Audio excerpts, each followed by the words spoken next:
Hi, this is Francis Sealey again from GlobaNet21, and we've got some people here who came to the meeting, joined in, asked questions, joined the debate. So I thought we could ask them a few questions to see what they felt about the debate.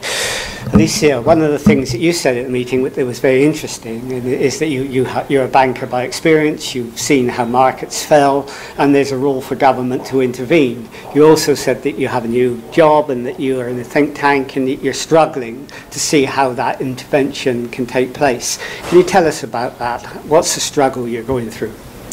Well, I've been in banking for almost 20 years. I was also brought up by a banker. My father's a banker. So I've always had this background of free markets working, but in the time that I've spent in banking, because I grew up in Asia and I've worked predominantly with Asia most of my working life, so I've looked at a lot of the countries and watched the economies go through the Asian crisis and then go through the global financial crisis.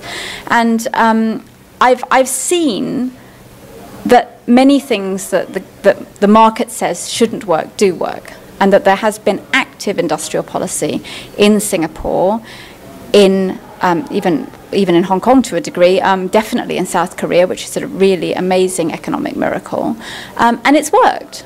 And so I'm trying to fit the two together because, you know, there is this sort of market consensus that one should leave things to the markets, one should allow markets to fail. And then there is the actual sort of evidence that I have seen with my own eyes that actually, if you do intervene, it can work if it's done well.